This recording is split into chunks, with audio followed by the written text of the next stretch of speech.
Hey there, folks. We're going to look at, I believe it's chapter 12 today. We're going to look at deep time, what we call deep time. We're going to look at the age of the Earth. We've already talked a little bit about how old the Earth is, and we are going to discuss in more detail how we know what we know about how old the Earth is. Uh, but one of the amazing things is that as we begin to study this, of course, there were sort of guesses as to how old the Earth was, but it kept getting more and more deep, longer and longer and longer as we got more and more information. So some of the time frames we're going to be talking about here are almost unfathomable. In other words, a billion years is just to someone who, to an organism like us that lives just 100 years at best, to talk about a billion years is really amazing. So they call it deep time because uh, just for unbelievable amounts of time, nothing really happened. Nothing really went on. I mean, it was a lot of changes taking place, but they were happening at a very slow scale.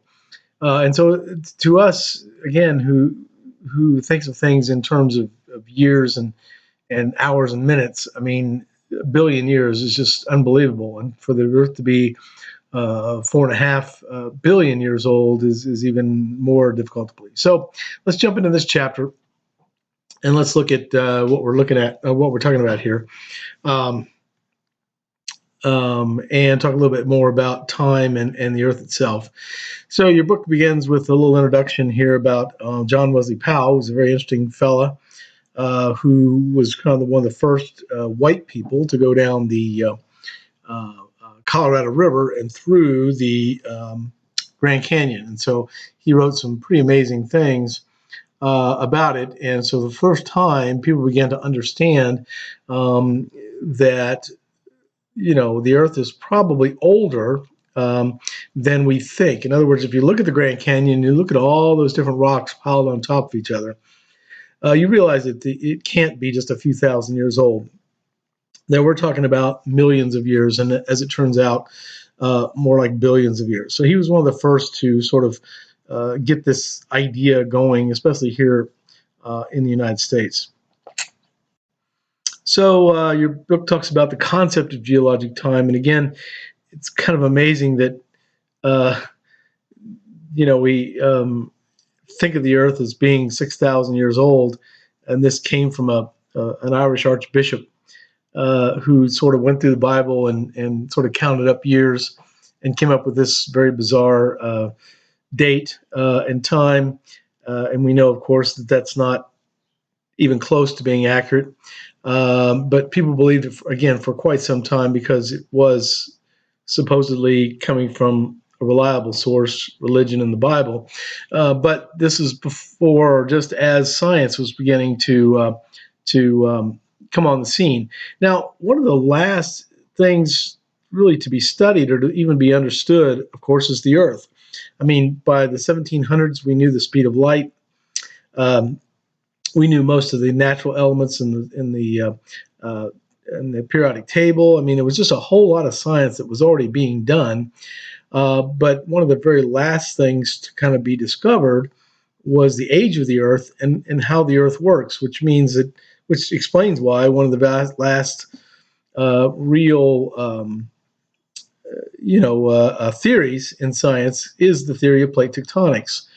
And I guess it's because these things happen at such a slow scale. I mean, we're not talking about changes that happen over a lifetime. We're talking about changes that happen over many lifetimes. And so, for a long time, as scientists, it was almost impossible to study the Earth.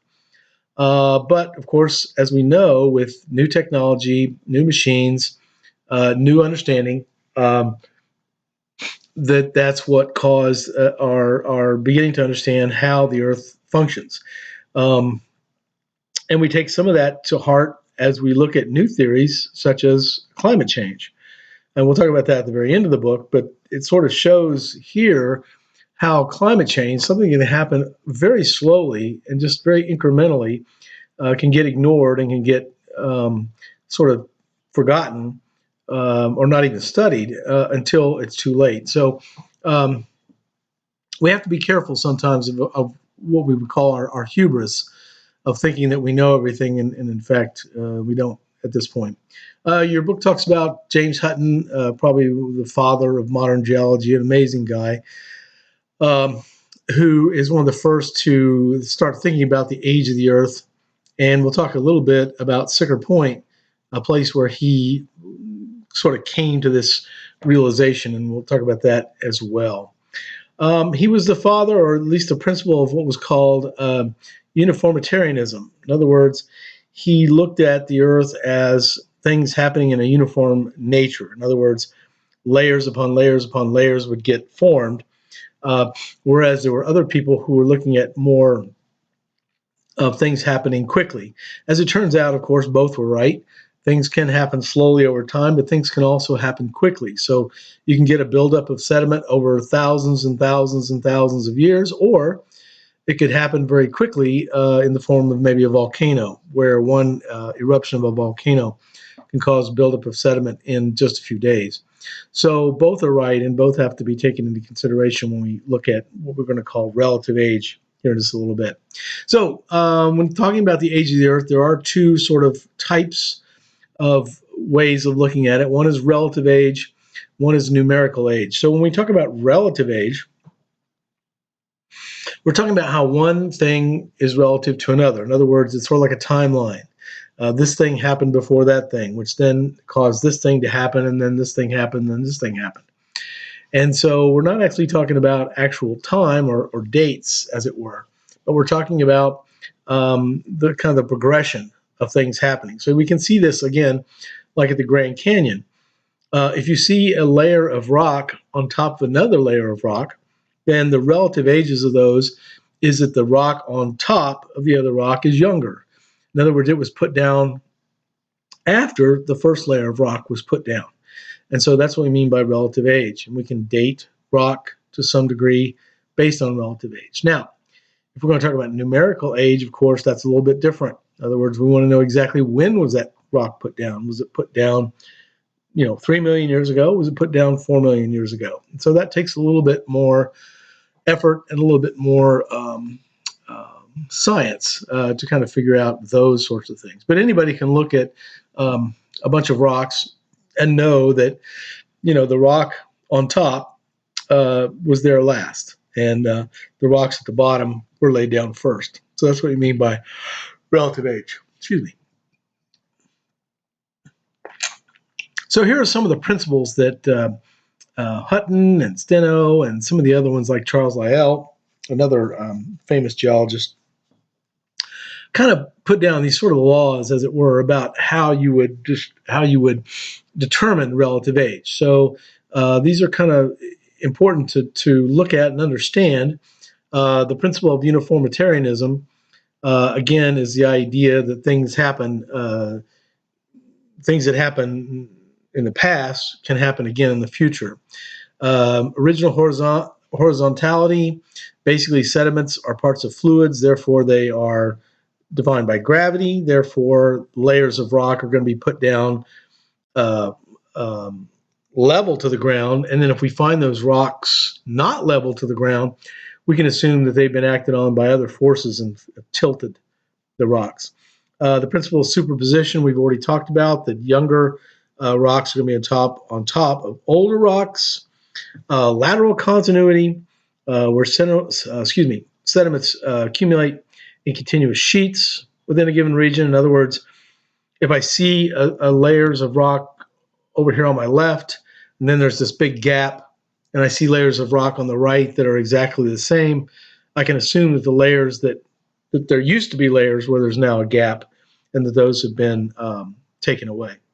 So go over these rules here, these sort of principles, and make sure you understand exactly how they kind of work, because we're going to do you will do a little sort of an exercise in terms of looking at a group of rocks and determining what got put there first. And so that's why that would be important. Now, what about fossils? We've already talked a little bit about fossils. And fossils are going to be very important because they're going to help us date certain kinds of rocks, especially sedimentary rocks. Remember, Sedimentary rocks are made up of thousands of pieces of other rocks, and so it's impossible to date the rock itself. But if you have the fossils there, then you know when that rock was formed. And so we're going to use fossils, the remains of organisms, to help us date certain strata and certain layers of rocks. And that's what your book is kind of talking about here. Here you can see how we're looking at the youngest beds, the oldest beds, and then things that have happened in between. We see this a lot. Again, here in Kentucky, we see this a lot in, like I said, road cuts and things like that. So it's very interesting to be driving along the highway and see these layers of rock and understand how they were put down.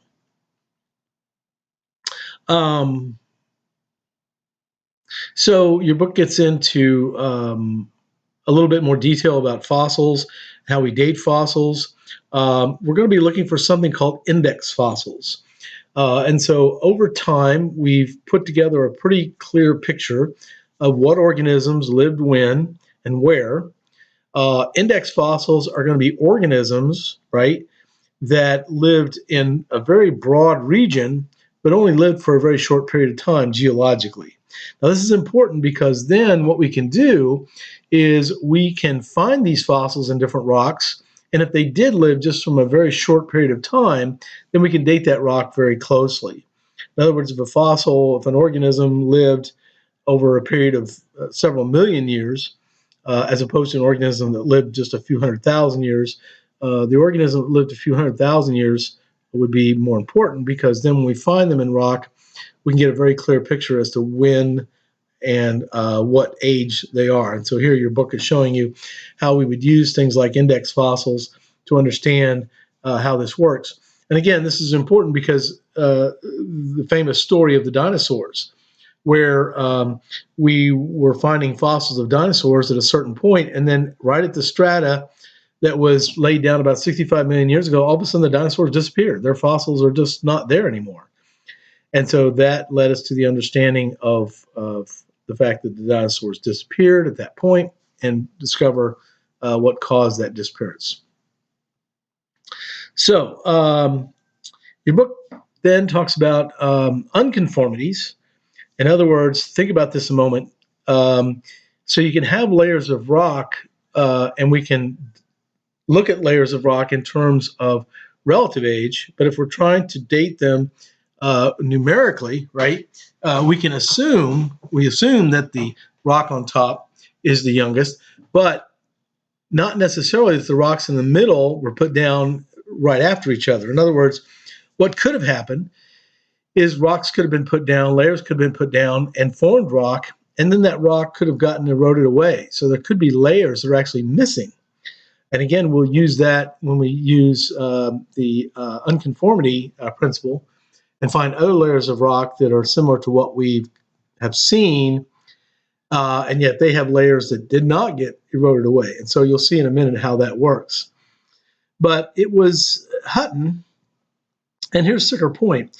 It was Hutton who discovers this amazing fact. He's kind of an ancient geologist, or excuse me, not ancient. He's kind of an amateur geologist in that he's actually a farmer, but he's fascinated with rocks. And he gets to this place called Cigar Point, and here's the picture of it. And he's looking at this particular outcropping. It's kind of where he has this epiphany, because he's trying to understand what caused this rock to be formed. How did this group of rocks get formed? And so he kind of walked through all the principles, right? So the rocks here at the bottom, these had to be put down first, right? We know that from the principle. But now the problem is the layers, though, are vertical. They're not horizontal. So these layers all had to be put down horizontal, and then something had to push these rocks to the verticals. So this takes a lot of time, doesn't it? This takes thousands of years, maybe millions of years. The forces it takes to turn them 90 degrees straight up and down, that takes quite a bit of time, maybe another millions of years. Then if you'll notice here, the rock has sort of been eroded away, hadn't it? So over time, after these rocks were tilted up, they got eroded away by something. We don't know what. And then notice, after they got eroded away, new rocks got put on top. And again, they were horizontal at one time, and now the whole thing's been tilted again. So this assemblage of rocks is what caused him to understand that the Earth is not 6,000 years old. The Earth isn't 6 million years old. The Earth isn't 600 million years old. This took a large, an enormous amount of time for this to happen. And so this is why it's kind of a very important sort of a place where you can go back and see how not having really any fancy equipment can show you that the age of the Earth is quite a bit more than we kind of thought at one time. Now here it is when we start talking about some of these unconformities. Of course, here we have layers of rock that were put down horizontally. They've been changed, probably metamorphically, right? And then we saw little mountains, but they have all been eroded away, and now new sediments put on top. So if we were to look at this in a road cut, right, that's kind of the story that we'd be able to tell about these particular types of rock. So then again, here's types of rock that have been eroded away. So here was rock that was formed, it was eroded away, and then new material was put on top of it. And so again, you can go, if you know what you're looking for and you know what you have, as a geologist, you can look at a road cut like this or an area where the rock is exposed, and you can literally tell the story. You can understand what was going on in the Earth at that particular time. Okay, and that's why it's really kind of neat. It's kind of neat to understand this and to be able to do this sort of thing. So anyway, your book goes on to talk a little bit more about the formations, what we call stratigraphic columns. And these stratigraphic columns are basically just studies of what rock is there in a particular place, how it was put down, when it was put down, and an understanding of what happened to that in the past. For example, if you looked at a stratigraphic column here in Kentucky, right now we live in Kentucky and we're on dry land. But if you looked at the stratigraphic column and you saw all this limestone, you would understand that, in fact, Kentucky, for probably much longer than it's been dry, has been wet. And that this was an ocean, and that organisms lived here that lived in the ocean. And so these columns are important for understanding what the Earth was like in a particular place millions of years ago. And then we're talking about correlating strata. Again, we talked about this just a little bit, of being able to look at two different kinds of strata, two different kinds of stratigraphic columns, and do a correlation. In other words, if you see a pattern of limestone, sandstone, and then shale over in this one, and see the same pattern, limestone, sandstone, and shale over in this one, you can start to make a comparison that these two are related, right? And we'll look at that here in just a minute when we look at geologic maps, and we can see how that works. So here is a picture of a, whoops, man, I keep doing that, I'm sorry. Here's a picture of, get back down there, of a, like a canyon. And we can see, actually, this is Grand Canyon. And we can see the different layers of sandstone, shale, red ball, limestone, the Moab limestone, the Bright Angel shale. So different kinds of rock and how they're put together. But when we go down to correlate it, we would correlate it in the column like this. In other words, this is what was actually there at one time. And so some of that rock is gone. Some of that rock has disappeared. So we have the Kaibab, the Supai Kaibab section, but then there's a section here that before that was laid down, it was there, but it's now gone. It was eroded away.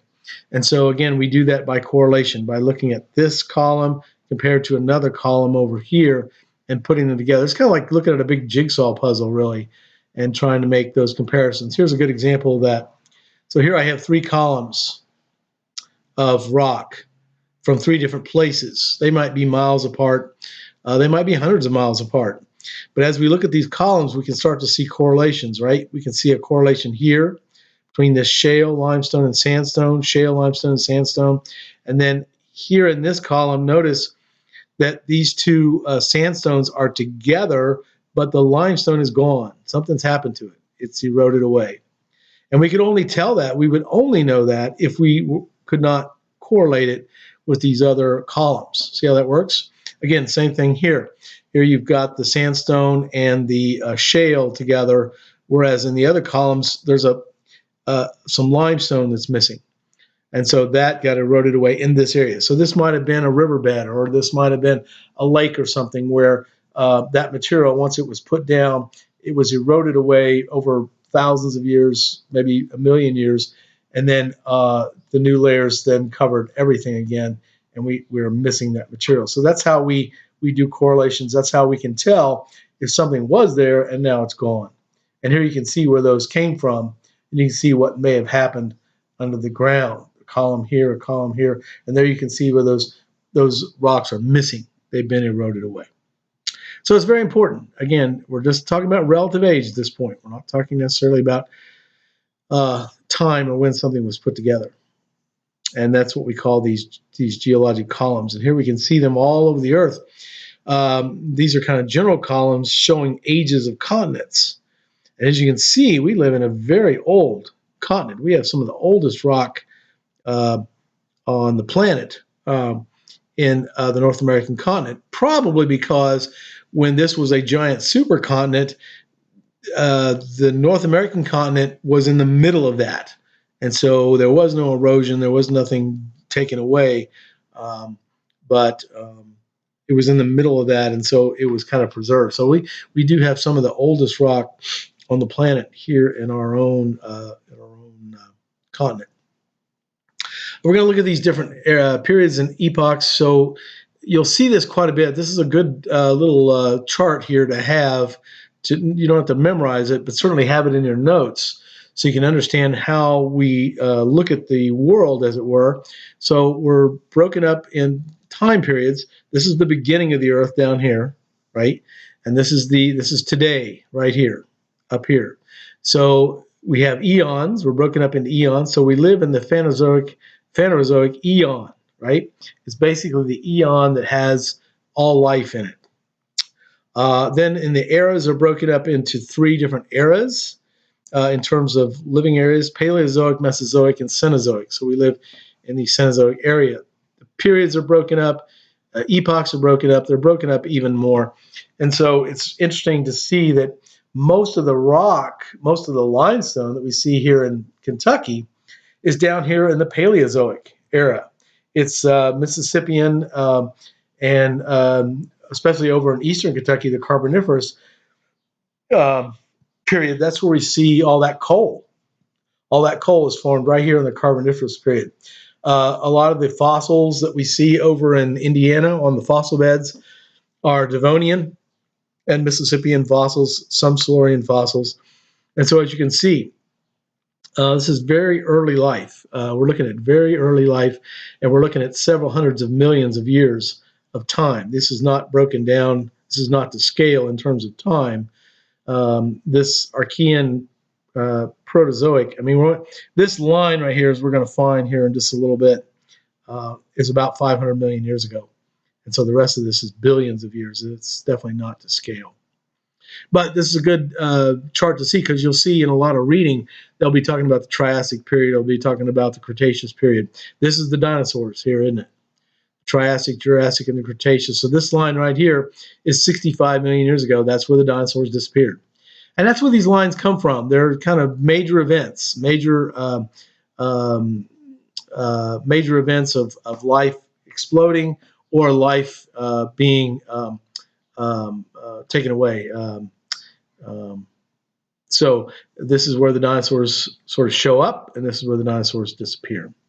And you'll see that a lot in your reading. That's why I say it's an important little chart to kind of have in your notes, so you can go back and look at it if you need to. All right. And then here's another just kind of a little picture to kind of show you how things begin. And again, here's the Cambrian period. This is all Precambrian. So we're talking about billions of years here. This is the deep time that we were talking about. This is where there's very little life, and the life that is here is single cell and not very sophisticated. And it's the Cambrian period, that Cambrian explosion, that brings out these complex organisms, multicellular organisms, that we see a lot of fossils of. You won't see a lot of fossils of bacteria. They're just too small, and They don't have any hard parts really to get fossilized. But it's this Cambrian period, about 550 million years ago, is where things really get started, and life gets more complex after that. Again, we're talking about again, they're just showing you some ways of using fossils to measure dates, to understand how rock is formed and put together. There you can see the Grand Canyon as this land that's lifted up, and then the canyon literally is cut through and cuts through the rock almost like a knife, and you can see what was inside. It's one of the reasons the Grand Canyon is so it's pretty amazing. So anyway, that's all kind of relative age. So what about numerical ages? How do we date rocks? And again, we can take a whole group of rocks out of it, the sedimentary rocks, because they just can't be dated really without using fossils. But we can date other kinds of rocks, like metamorphic rocks, as long as they're not um, sedimentary in nature, or specifically igneous rocks. So the way that we do that is to measure what we call isotopes. Now, isotopes, as your book tells you, are basically groups of atoms that are similar to each other, but they can be heavier or lighter. In other words, carbon has um, six electrons and six protons, and should have six neutrons, but it can sometimes have seven neutrons, or sometimes have eight neutrons. Now, this doesn't change the nature of the atom, right? It's still positive and negative. It's still the same number of positive and negative, but now it has a higher weight. It's a different atomic weight. And so what we find is that some elements, uh, these isotopes are created, but as it's created and as the rock then freezes, then these rocks and minerals begin to decay. In other words, they begin to lose neutrons. And so, for example, uranium 238 might decay to uranium 235. And we have studied this to the point to where we know what that rate of decay is. So now to measure a rock, its age, you can simply measure the numbers of isotopes compared to what they started out to be as compared to what they are. In other words, these isotopes have what we call a half-life. In other words, it will decay, half of the isotope will decay to the smaller number over a period of time. We call that its half-life. And then after its half-life, it may decay again and again and again, but it never actually decays completely. So we can measure different half-lives. But the very first half-life is the one where half of that material has decayed from one isotope to another. Your book makes that a lot more clear, and I apologize I'm not as clear as I can be, but we'll see that in a bit more detail here. Here you can see what they're trying to show you is how this mineral can have these elements, these molecules, and how some of these molecules then can get released and release energy. And that's why basically the Earth is still hot, right? Is because these minerals are decaying under the Earth right now and releasing this energy, and that's keeping the Earth pretty hot. But we can measure this in rocks themselves. Here's an example of that half-life I was talking about. So here's the half-life of, what are they talking about here? I guess they're not actually showing anything specific, but here is the half-life of the element as it is. And here we see it decaying. So one half of it is changed to this point. That's its first half-life, and that's represented by the 1. This could be millions of years. This could be hundreds of millions of years, or there could be thousands of years, depending on the element. Here it is decayed again. Now it has 1/4 of what it had before. That's its second half-life. Now it has 1/8 of what it had before. That's its third half-life. Now it has 1/16 of what it had before. So as you can see, it never really gets to zero. It just begins to decay along this curve. And again, we know what this rate is for many, many things, many of these elements. And so we can measure this and actually measure how old a rock is. So when you see dates of rocks that are in the millions of years and even billions of years, this is how it's done using radioactive decay. And this has been studied for a very long time, so we know it pretty clearly. Here's some decays that you can see here. Um, this is probably one that's probably the most famous. Here we have uranium 235 will decay to lead in 713 million years. So if all I got to do then is count how much uranium there is in a specimen as compared to the amount of lead there is in a specimen, and that can give me some idea of what it is. Up here we have even longer ones, don't we? Potassium and argon. Uranium again to lead, uranium 235, or excuse me, 238 to lead. And this is how long it takes. There's your first half-life, 4.5 billion years. So as long as the Earth has been alive, that uranium has, any uranium that was created at the beginning of the Earth, the formation of the Earth, now has half of its isotopes gone. So it's a pretty interesting process.